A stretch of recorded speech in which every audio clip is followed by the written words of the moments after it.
following program is from NET.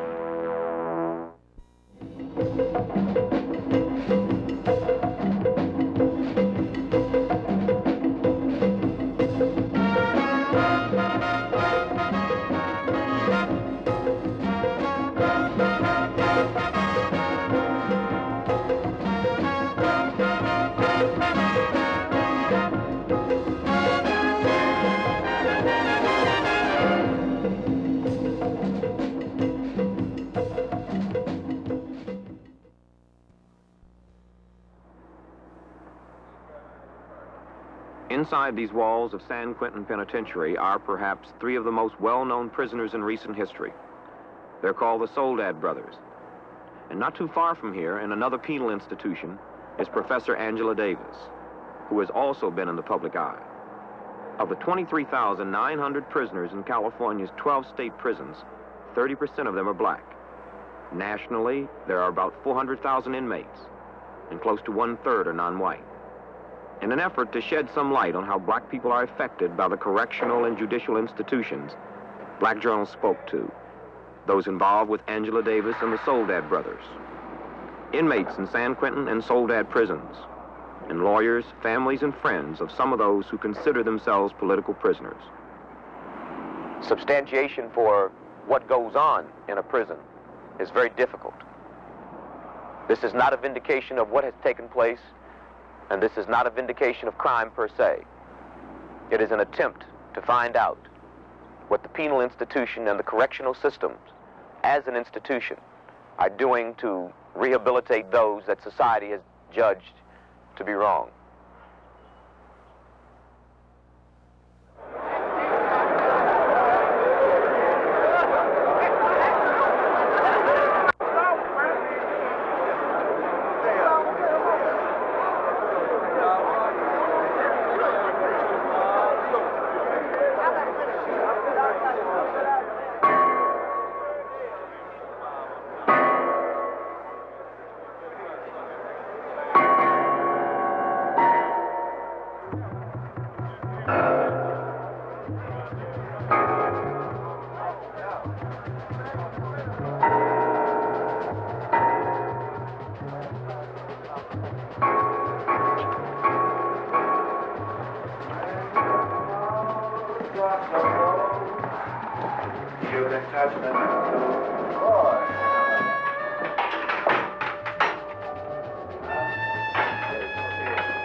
Go ahead. How long you been here? For about a year, maybe a year and a month. How long you expect to be here? That's a good question. I'd like to know the answer to that myself. Angela Davis, labeled by the press a black militant female communist, worked actively to free the Soledad brothers and what she felt were other black political prisoners. She was dismissed from her teaching position at UCLA for political activity, which the university labeled subversive. She gained international attention in October 1970 during an intensive 2-month nationwide FBI hunt. She was arrested and charged with murder, kidnapping, and allegedly conspiring with 17-year-old Jonathan Jackson to purchase guns for use in a California courthouse shootout in which Jackson and 3 others were killed. The courts refused bail amid protests from thousands who rallied to her defense, shouting of her innocence and chanting, "Free Angela." The signs of a conspiracy are cropping up. A conspiracy whose present goal appears to be the destruction of the very possibility of education in the state. Now, I think it's significant, as I said before, that the Regents chose me as a target of their attack. I think it's symbolic, because black members of the Communist Party are far, far from being the only black people who are beginning to see that this society must be thoroughly transformed if we're going to solve these basic problems. All over the country, black people, Chicanos, white people, everybody, I think, is waking up to this. I think we have to establish some priorities. We have to ask ourselves whether we're going to make an effort now towards individual fulfillment or whether we're going to wage a fight for a more humane society. Whether we're going to create a strong defensive against what may very well become an era of fascism.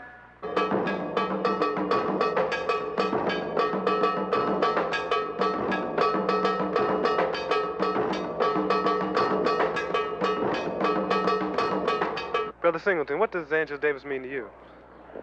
I think she means to me what, well, the way I feel about Angela right now is the way I think all black people have felt throughout history when they've seen their sisters and mothers being taken off and raped. But with her case, I feel even worse because I know there's a black man that she's being victimized for things that I should be doing. You know, like everybody knows there's genocide in the jails. It took a small girl like her to stand up and say that it's wrong and something needs to be done about it.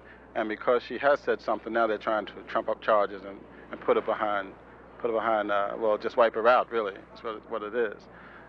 Do you think Angela was dangerous enough to be considered one of the 10 most wanted people in the country? No, I think that's a distortion. Same kind of distortion that emerged around the case around here, where they said, she was just a crazy radical who was on campus and who would come to, indoctrinate students with, all kinds of other beliefs about politics and about society. What was she like to work with? Really great. She's a really great teacher. Anyone you talk to will really tell you that. Really a lot of enthusiasm for the kind of things that she studied and for, making sure that people actually learn things and got a chance to really think creatively and critically about the kind of things that they were dealing with. It's been said that Angela is a political prisoner. What is a political prisoner? Well, to my understanding, there are two kinds of political prisoners. There are those political prisoners who are protesters, whose politics and activities are anti what the American capitalist system thinks is apropos. And then there's other kinds of political prisoners, which are, to me, black brothers and sisters who were just caught up in not being able to make a living in American society, so that you have a situation. You have Angela Davis and you have Michelle McGee, her co-defendant in this case. Both of them are political prisoners. What they're doing to her is an exaggerated form of what happens every day to black people in this country. And they're saying to those communities through her that, people have to straighten up and fly right and be good niggas, and that they cannot, challenge the system. And that's what Angela Davis is doing. Now, the question of who is going to be the next in this long list of political prisoners is really the important one. All we can do now is just either band together and do something about it or just forget about Angela and start thinking about what we're going to do about the next leader that stands up. What can we do? I think the first thing we have to do is certainly make sure that we do have some unity in the black community so that when a sister like that stands up, that they don't wipe her out as one person, that they have to wipe out more than one person.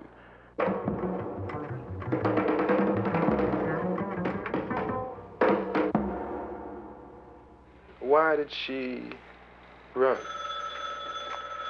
Yeah, that's and also, why did she stay in the country?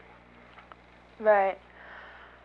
Well, see, I think Angela's answered that by saying that to have given herself up at the time that the warrant was issued for her would have been tantamount to putting her head on the executioner's block. And I think what she means by that is that there was such a hysteria in this country, I mean in the whole country, but especially in California, that as soon as the events in San Rafael took place, the next thing you hear, Angela Davis buys guns, Angela Davis implicated in the San Rafael incident, and the massive headlines day after day after day. And so that her escape had to be planned day to day. And it wasn't well planned because there were no plans beforehand. And so everything that she did was done day to day. I mean, the press that was used against her, I mean, her picture was on the cover of every magazine, wanted posters. I mean, and like putting her on the 10 most wanted list was like a license for any crazed racist to shoot her on sight.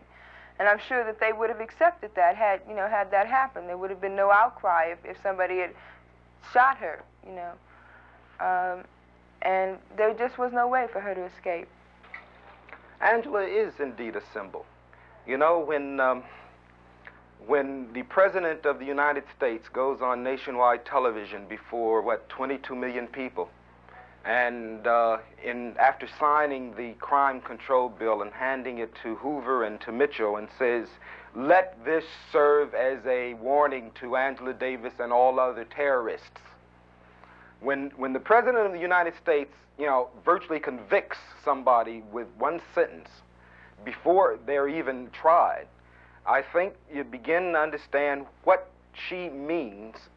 She threatens their whole way of life, their whole profit motive, their determination to continue the war in Vietnam and to continue killing black people. Some people represent the struggle physically, and others represent it vocally. Angela Davis is a spokeswoman for the struggle. Therefore, whatever she does is more emphasized than what the average person would do. And Angela Davis is not only a person, again, she's a principle and an image that black people use and emulate and can hold up in some esteem as an example of black womanhood. Well, do you agree that the image that Angela Davis projects should be esteemed by other black women? The image that she projects as a revolutionary in the sense of wanting to perpetuate and promote change, I think is good. The only thing that I disagree with is that the use of a foreign ideology. And when I say foreign ideology, what I'm talking about is a commitment to communism. Communism and people like myself or Angela who joined the Communist Party, I think basically what we're doing is we're saying that the system is rotten at its core, that the system itself has to be changed, that we, while we fight for the immediate needs of the people constantly and continually, better housing, the end of police brutality, stopping the depression level of unemployment in the black community, that while we continue to do those kinds of things, we do know, in fact, that the system itself creates those conditions, and that the changing of those conditions basically means establishing a socialist society. And that's what I think we're talking about when we say we are communists. And we're also saying that we think we need a party that is partisan to stopping those conditions, that a party that organizes other people in order to change the society. You can't talk about a political struggle until you have first given people a value system from which to operate. So we're saying that the first struggle is the struggle to win the minds of the people. And to win the minds of the people, that has to be done through a value system, through a total lifestyle, a total ideology that has to be developed by that people in order to liberate themselves. Talking about that left-wing takeover, or white people co-opting our leaders or co-opting our images, I think the case of Bobby Seale is an exemplary one, in that in the beginning there was the Chicago 8, and all of a sudden it became Chicago 7. And it just so happened that the Chicago 7 were all white boys. And shall we say, they gained their fame at the expense of Bobby Seale. Matter of fact, I saw a book just the other day by Abby Hoffman. And the title of the book said, Chicago 8. Now the 8 was crossed out. And over top of the 8, they had 7. And a picture of Bobby Seale gagged and bound in the courtroom. Now to me, that's like exactly what it's all about. It's all about co-opting your people, co-opting your leaders when you do not have an ideology that you develop and that fits your particular situation. So when people talk about communism, like I said before, that's just another ism that was created and written by white boys who were neither concerned about nor understood the problems of black people. Beyond everything, she's still my sister, and I wanted her to survive. When dealing with Angela, we must take under consideration another brother here that needs the help of the community awful bad, and that's Rachel McGee.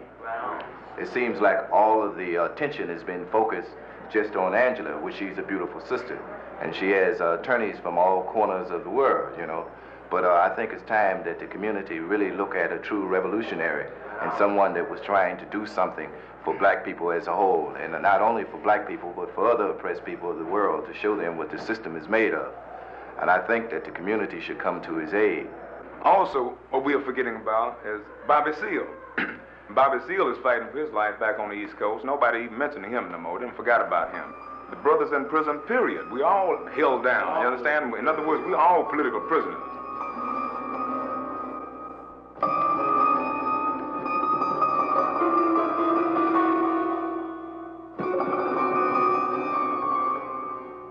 I feel that as a lawyer, my obligation is to use my talents in my people's struggle.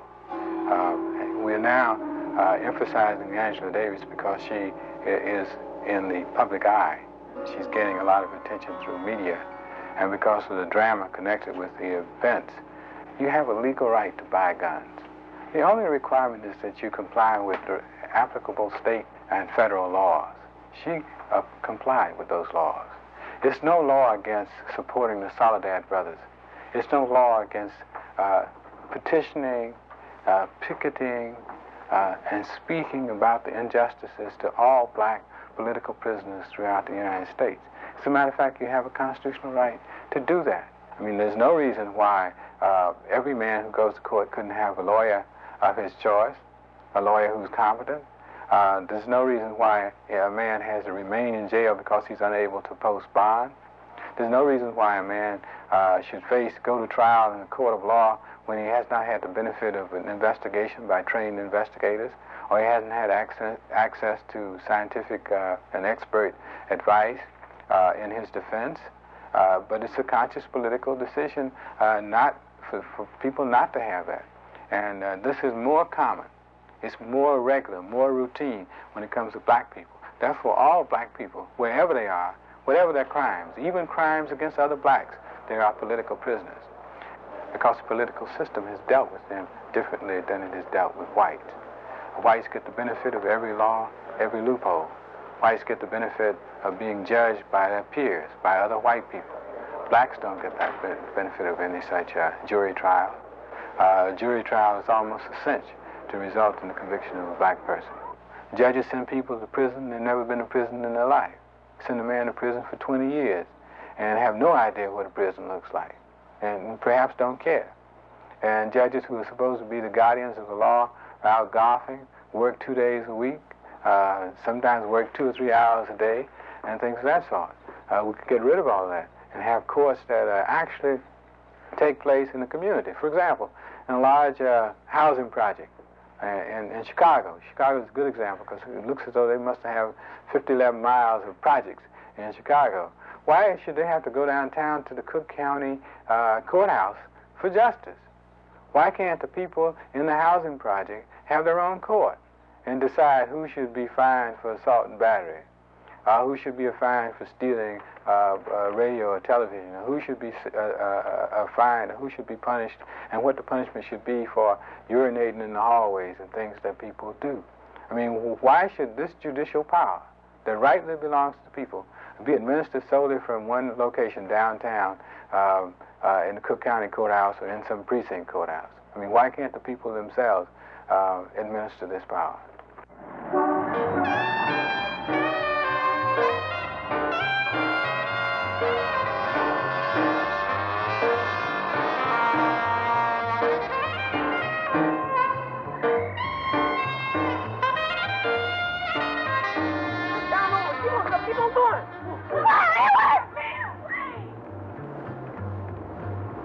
For many blacks, it's an endless cycle.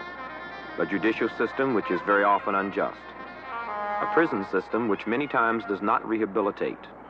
And then release into the outside world where the same conditions that sent them to prison await them. In some areas of this country, as many as 75% of former prisoners end up in prison again. The 7-Step Foundation, an organization founded by ex-convicts to help keep themselves and other ex-convicts out of jail, also brings attention to conditions inside prison. There are quite a number of problems. I'd say the main problem would be discrimination and racism, and the fact that there are no real rehabilitational type factors involved inside the penal institutions. In other words, you go to eat at a certain time, they provide you with clean laundry, you're told to get up, stand up, line up, shut up, and lock up. This is social regimentation. Say, take a person out of society and you ship them off 20 or 30 miles away from where they're accustomed to living, and they're involved in this social regimentation. Then you release them with the hope that they've been rehabilitated and they can come out and become useful and decent citizens of our community, which is an impossibility. Prison guards have been known to make homosexuals out of young men. They'll put them in a cell with a known homosexual maker, and the young man has to fight for himself. And many times he might end up killing the person, or he might be killed himself. This is the type of tyranny and intimidation that goes on inside prison.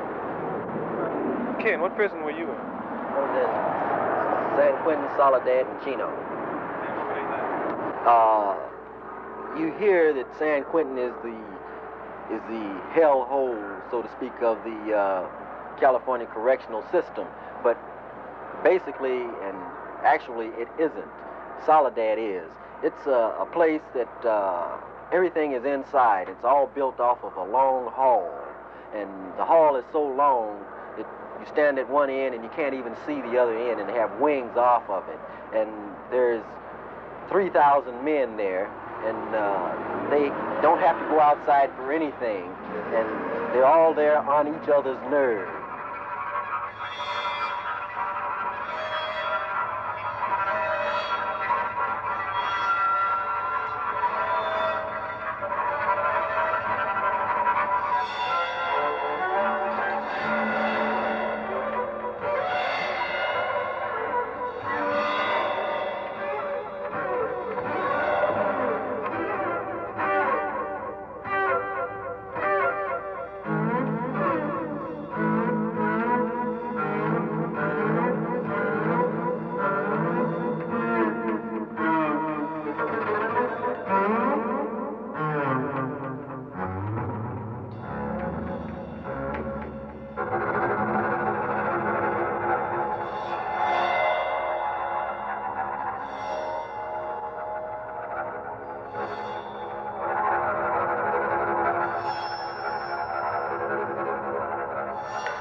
Well, the Soledad brothers' case in the prison itself probably can be said to have started on January 13th, 1970.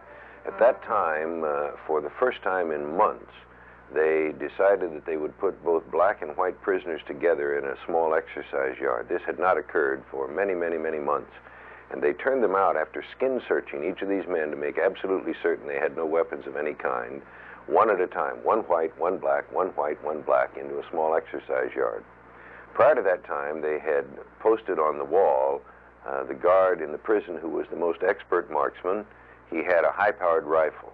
And the very thing that anyone could have anticipated did happen. Some kind of a scuffle broke out. He fired 4 times.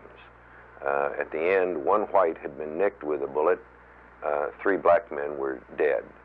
The district attorney very shortly thereafter announced that he was sure a grand jury would find it was justifiable homicide, and sure enough, it took exactly 3 days for a jury to come out with that kind of a conclusion. That news of the grand jury decision that it was justifiable homicide and no action would be taken against the guard came out over the radio and television and into the prison. And approximately 30 minutes later, this guard was found dead, for which the Soledad brothers have been accused of murder. Now, the interesting thing is that the prison immediately tabbed it a retaliatory act and said that it was in retaliation for the murder of the 3 blacks. Now, following that, several months later, in July, yet another guard was killed, and now there are 7 more blacks that have been charged, and they've been charged with killing this guard. Again, the prison has tabbed this a retaliatory act. How are the Soledad brothers political prisoners? They have been very active in the liberation struggle of black people. They believe black people to be among other people oppressed in this country and have actively worked towards their liberation.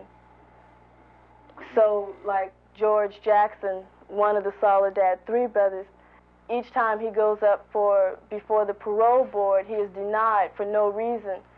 But this has been because of his political activity, which he has continued inside the prison. George Jackson is an extremely political human being. He's a revolutionary in the finest and greatest tradition of the word. He is a man who came into the prison when he was 18 over a very minor kind of an alleged crime, where there was no violence of any kind. His parents hired a lawyer who told him to plead guilty after talking with him about 10 minutes, said he would get him a light sentence. George wound up in the state penitentiary rather than in a county jail with a, in fact, light sentence. He's been there 10 years. The other two men are two men who have not been in prison as long. They're fine men. Fleta Drumgo was due to go before a parole board in May, and with every expectation that he would have a parole date set and he would be released. John Cluchet actually had a parole date set, and he was to be released in April. This incident having started January of 1970. These three men are very solid, they're very solidly together, and they're all totally innocent.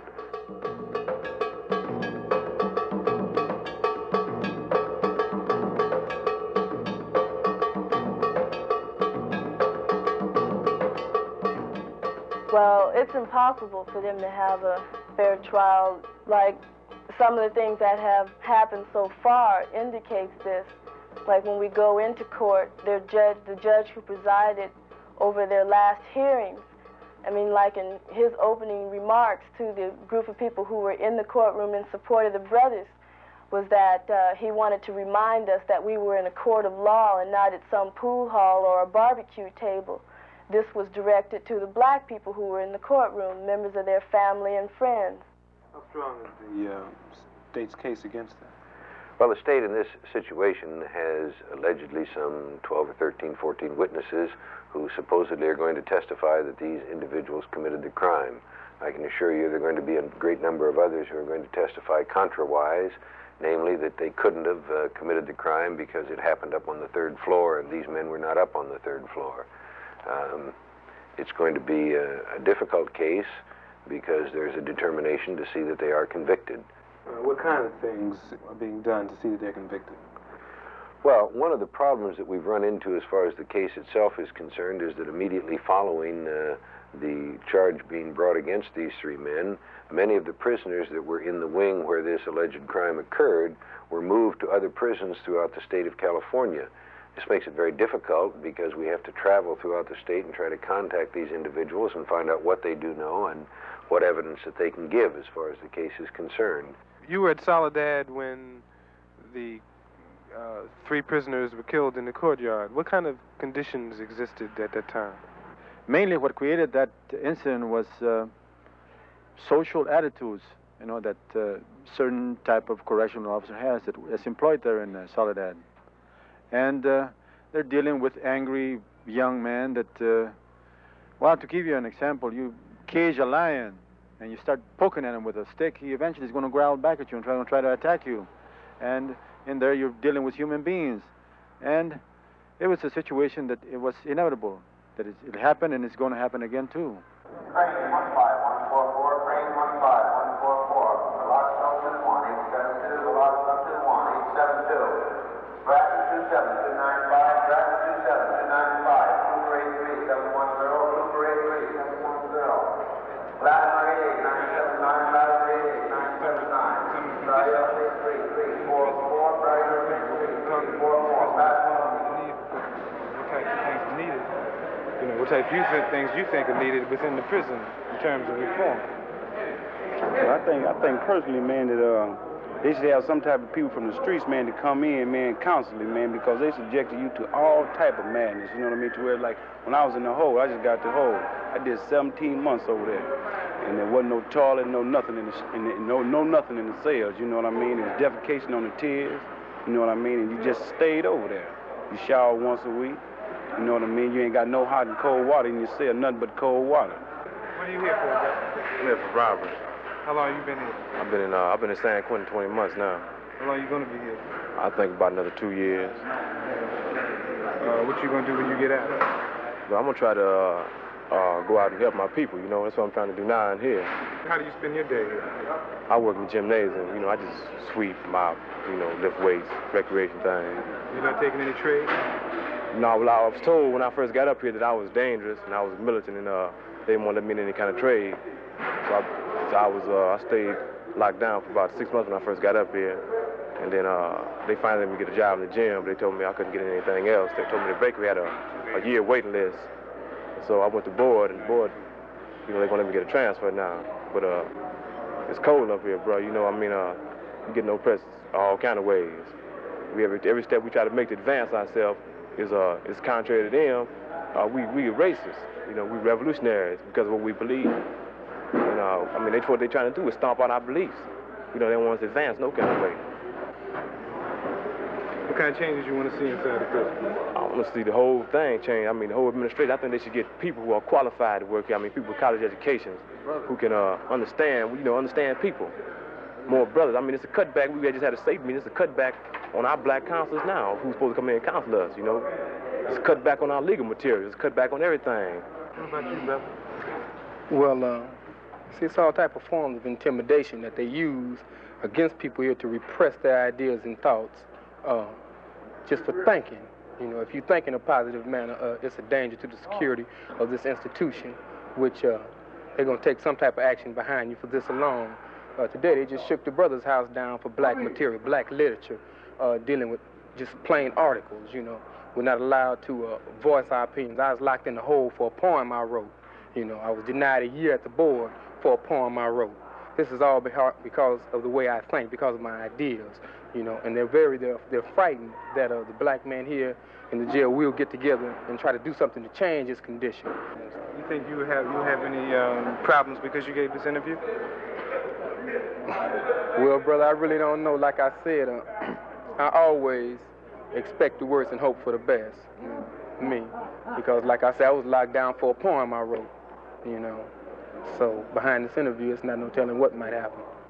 Letters from prisoners and pressures from the Soledad Brothers Defense Committee led to an investigation by a caucus of black California legislators on conditions inside Soledad Prison.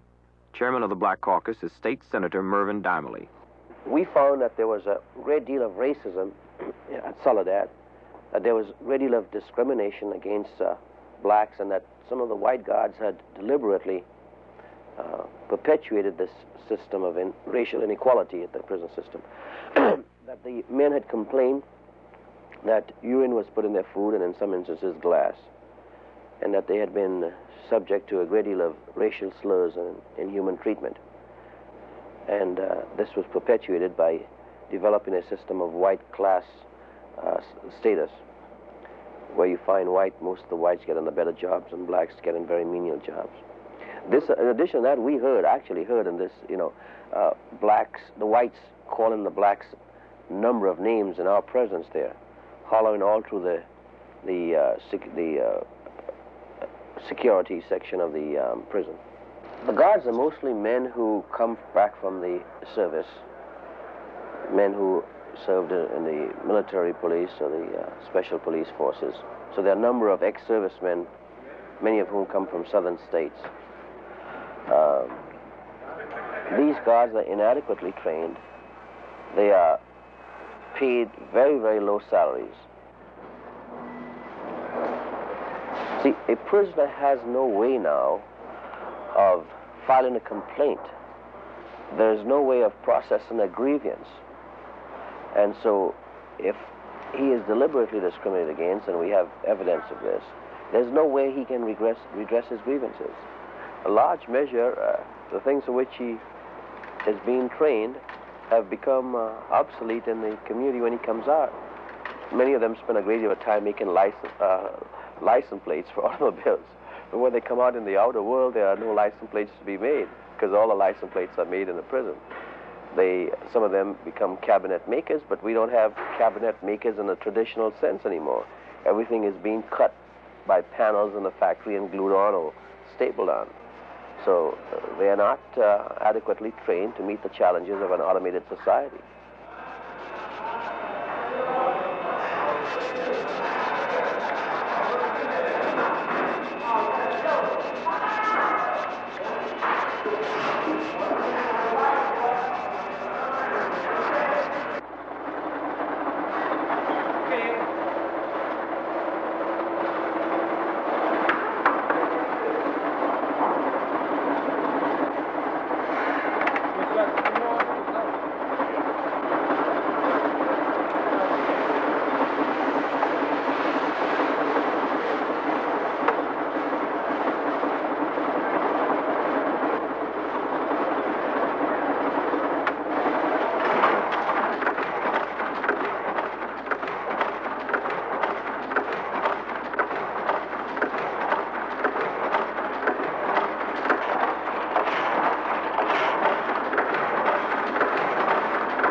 attempts have the state made to correct some of the problems in the prisons, men and women's prisons? I can't really say that they've made any attempts to correct some of the problems because I don't think they know the answers or they're not ready to deal with most of the problems. But they have made several attempts. There's been quite a few pilot programs and new and innovative programs, most of which are ineffective because they're not put into effect to really work. They're put there to pacify society and to pacify the inmates. There's no real effective way to change a system without first tearing it down. I'd like to make that quite clear. The only thing that you could possibly do would be to make some modifications to what already exists. And from what I see that already exists is something I term as institutional racism. And you can't change that because you would have to fire all the administrators, which most of them are old prison guards, ex-narcotic officers, ex-police officers, and ex-people who have worked in law enforcement field. The institutions themselves, they need to have a social adjustment. In other words, there needs to be more academic opportunities made available to inmates, more cultural opportunities made available. The prisons themselves, walls are built for two purposes. One, to keep people who are inside, inside, and keep those who are outside, outside. How long you been here? I've been in San Quentin for about 5 years. How long you gonna be here? I don't know. What you in for? Armed robbery. What type of changes would you like to see inside the prison? I'd like to see it, this prison system here totally eradicated. This thing they have going here as a prison is a concentration camp, man. That's all I see it as. They got blacks coming in here for petties with a pride, for spitting on the sidewalk. I mean, half the brothers in here, man, you know, are in here because they're poor. This is the only reason that they're in the penitentiary. If they had some money, were able to acquire legal aid or something, they wouldn't be in the pen in the first place, you know. Like myself, half of us got railroaded here, didn't know what we was doing, made little old funny deals with the DAs and everything, and ended up in the pen, you know. Myself, as a prison system, this is a total failure. I haven't seen, you know, in my 5 years here, I haven't seen anyone go to the street and continue to be a success. You either hear about him dying, or hear about he's strung out on dope, or either you see him coming back through the gates not too long afterwards. He's released from here. Political prisoner, as far as any black man who is aware of himself and aware of the things that's going down out there in the streets today is a political prisoner, you know, because this is what they're down on the people at the board for. Now, when you go to the board, they're not asking you where's the clean time, how much clean time you have, how much time you have with write-up. They're asking you, what do you think about the Black Panther Party? What do you think about Huey Newton, the Adult Authority Board, the Parole Board? What you think about the Huey Newton? What do you think about the Black Panthers, you know what I mean? Why are you a Muslim? Why do you have this outlook? Do you advocate killing white people? And all this stuff like this here, you know. All the, right. All the questions they ask you have a political tinge and hue to them, you know. This is all. Everybody here who's aware of itself it's a farce, man, you know. All this. That's all I see, man, is oppression, you know. That's all I see, another form of genocide. That's all I see. How does the California Adult Authority relate to all this? I mean, what is it? The California Adult, pardon me. The California Adult Authority is, known by another name as the Parole Board. When a person comes through the Superior Court in a given county and he's sent to state prison, then the Adult Authority has the final say as to how long that person is going to remain in prison or whether he's going to get a parole. Even though an inmate might have a clean conduct record, even though he might not get into any scrapes, even though he might go along with the program, but if he shows any kind of a attitude that the Adult Authority considers as uppity, then the Adult Authority says parole denied, and then this just builds up resentment because the man knows he's done nothing wrong. He's done no overt act. Then you have this resentment spread throughout the prison.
Mrs. Jackson, how long has your son been in prison? Since 1961. And how did that all start? No, he was with a fellow who robbed a service station in Los Angeles. They were in his old car together, and according to a witness, a young man who worked at the filling station, he said that this man came in with a gun and robbed him, that he didn't see my son at all.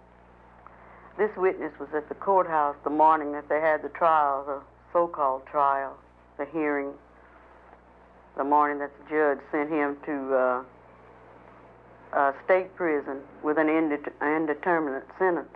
You know, that means that he can go there and stay 12 years before they decide how long they want to sentence him to stay. In the meantime, he's waiting there for the board to decide the number of years they want him to stay in prison. I know once I was lucky enough to talk to a counselor at San Quentin who happened to be a black man, and he told me that my son spoke out too much in his own defense, and if he would learn to keep quiet more and just be humble when he went before the board, take everything they accused him of and not say anything back, that he would be better off. But I don't see how a person can be better off making a dog of themselves or bowing down to anybody. And I think that people, I didn't raise them in the way where you could accuse them of something, and if they were guilty or not, they just take it. I think every man should have the right to stand up and defend himself. I don't think that should be a privilege only reserved for white people. I think black people should have it too. I have talked to prisoners who've come from San Quentin and Soledad and Tracy, who said that my son taught them how to read. And so I said, well, maybe if he has been in prison for 10 years and he's labeled an animal, he has done some good in this world. And that's the only consolation I can have right now, that he has tried to help his fellow man, even at the risk and the cost of his own life, and staying in prison so long.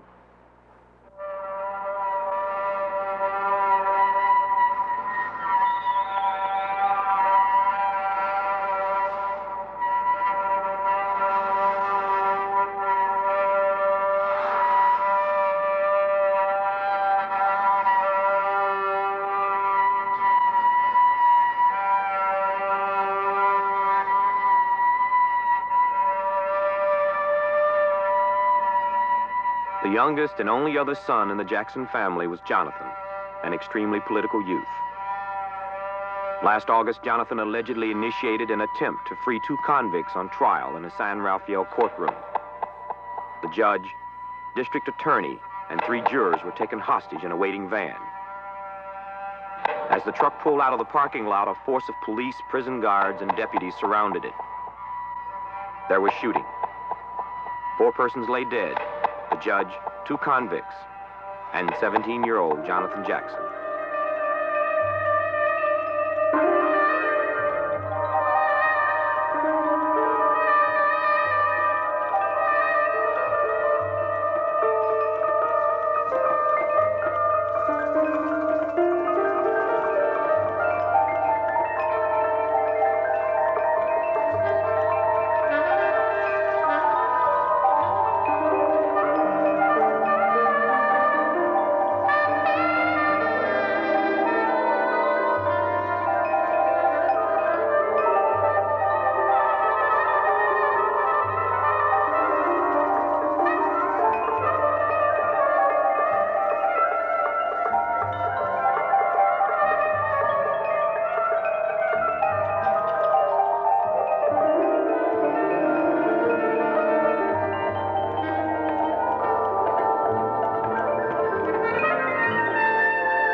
Jonathan, well, he was at the school age. You know how it is when you're in school. You're taught a lot of things, but when you see that things aren't like you think they are, then you react. Especially a young person growing up in this day and age, They react violently, and especially when something is happening to maybe a person in your family, awful, dreadful injustice is happening to someone in your family that you love and respect very dearly. Why do you think it happened? Why? Because George was accused of this murder in January, and we had gone to court several times. We knew that he wasn't going to get any justice in the court. It was just obvious the way they were treated. They were shackled. They were in prison clothes. Their hair wasn't combed. Their hands were chained. Their feet were chained. They were chained through their crotch, around their waist, and they had steel leg guards. When my son Jonathan was murdered over in San Marin, Marin County, or wherever it is, I took him to Illinois to bury him. Before I could get him to the cemetery, the FBI had opened the casket and disarranged his body to the extent where it couldn't be viewed by his aunts and uncles and his cousins who came to see him to show their respect for him. Why did they do that? I don't know why they did it, unless they were looking for Angela Davis in the casket. And that's another thing I resent about this whole thing. I resent that this country thinks so little of its black male citizens that they have to say that a woman tells a man what to do. I believe my son was a man. He was 17, and I think he was a better man than a lot of people who lived to be 90. I knew my son better than anybody. And I know that he wouldn't let anybody tell him what to do unless he wanted to do it himself. And I know he wouldn't let any woman tell him what to do. That I know. And I'm tired of reading the accounts of what he was thinking and how he wanted to commit suicide and all these things. I'm tired of reading about it. I'm tired of people telling what he was when people didn't even know him. How do they know what he was?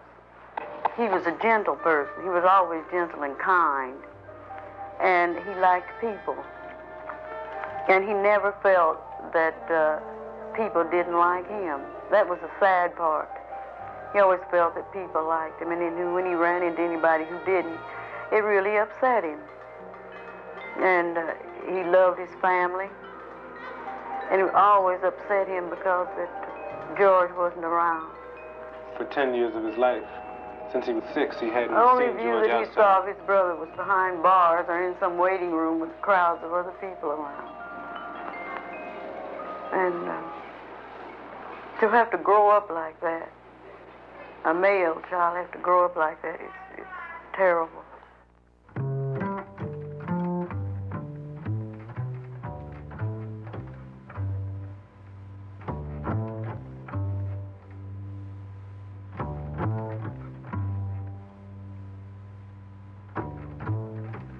There's a lot black people can do. For one thing, black people can stop being ashamed of prison or people that they have in prison or relatives that they have in prison or even knowing that there is someone in prison. I don't feel that there is a need for shame any longer. There never was in the first place. But this is a level of awareness that I am at now.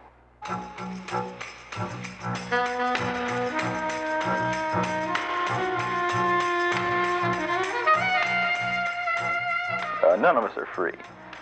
No black person in this country is free. We're still in prison. We're in economic prisons. We're in educational prisons. We're in environmental prisons. I mean, in the housing that we're forced to live in. You know, we cannot forget the brothers who are in prisons. We cannot forget those who are still caught up in rat-infested ghettos. We have to use all our resources that we can, financial, influential, just showing our concerns, because this country thinks of us as being black first, before it thinks of us as being human beings, before it thinks of us as being Americans.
Self-Advancement Through Education, or SATE, is an organization formed by brothers in San Quentin who willingly spoke of conditions inside that institution, in spite of fears of reprisals. Dealing with some of the oppressive methods of discriminatory and racist practices that is practiced here, dealing with self-advancement through education, we come together primarily in order to educate our brothers into a revolutionary culture vein. It's because this educational system, if we did want it to participate, they won't let us participate because it's discriminatory and it's racist. And then we can go on into many details and explain this to you, which I like that. One of the specific problems we're concerned with at the moment in here, which is I think most black organizations are concerned with on the streets, is that of trying to bring about a form of operational unity among all black people. In other words, a form of a united front. We're trying to get rid of the tokenism that is involved here. We're trying to be more relevant and stop trying to fool ourselves into thinking we can go back out into society and become a part of something that is crumbling. We want the support of all the black businessmen out there, of the lawyers, of anyone who's in a position of expertise to come in here and check things out. Brothers are getting arbitrarily harassed on the yard every day. They're taken to the holes, you understand? Our haircuts, you understand me? They complain about our hair, you know, things of this nature. We can't have literature. We can't support our brothers. We can't say black power right on, you know. We can't relate to our own lifestyles within the penitentiary. We have to relate to some automatic prison robot. You see, we can't even buy black products from the canteen. We got to sit back and suffer with VO5 and suntan lotion. Brothers, we don't need no suntan lotion. What we need is black products. They took brothers to the hole for saluting George Jackson. You see, took him to the hole, man, for saluting the brother when he come out on the yard to go for a visit. And these are the things that's happening to us, man. And our people out there, man, they don't even relate to this, man. You know. For instance, like when a man sits back and tells you that you cannot have a natural comb, that you cannot grow your hair, the first thing he's telling you is that you don't even exist to him. You see what I mean? So if you don't even exist, and you ask yourself the question, what are you doing here in the pen? So what are our people doing to alleviate this whole situation, period? Like a lot of people out there are in positions to, if not do something, at least investigate this matter and make these things known and carry these things throughout the community so that people will understand that people in here have relegated themselves past the so-called criminal point, shall we call it. In other words, like the whole question of criminality, like in the brother Rochelle McGee's case. Now this brother was given life for a so-called $10 robbery and a kidnap. This brother's been down 7 years. You see what I'm talking about? Does $10 relegate a man to be in a position to do 7 years in the penitentiary? That is genocide in itself. You may rest assured this concrete and steel and uncooked beans. Can you dig what I'm talking about? This prison right here, this pit of hell, is not going to never kill self-advancement through education, every black man throughout this nation's idea of taking care of real righteous business. Because we know, all of us brothers are fully aware that our sisters and brothers in the north and south and east and west are suffering from human dignity and self-respect. And we're definitely going to take care of that.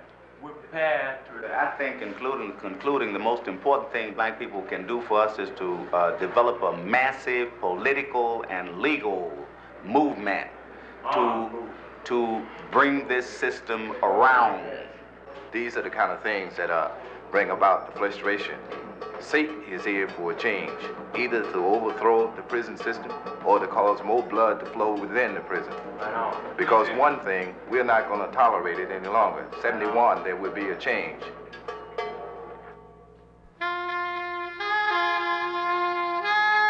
For anyone, confinement in prison is an endless nightmare. For black people, it's that and more. They're called correctional institutions. Yet, as several inmates pointed out, it's the conditions inside prisons which need the most correction. The complaints of brothers in Soledad and San Quentin can be heard in penitentiaries all over America and reflects the feelings of many black people that such injustice is deeply embedded in this country and a result of institutionalized racism. Those familiar with prison conditions say change will come when black people and others concerned lend support to the brothers in every prison and make sure that our representatives also represent these forgotten black. This is PBS, the Public Broadcasting Service.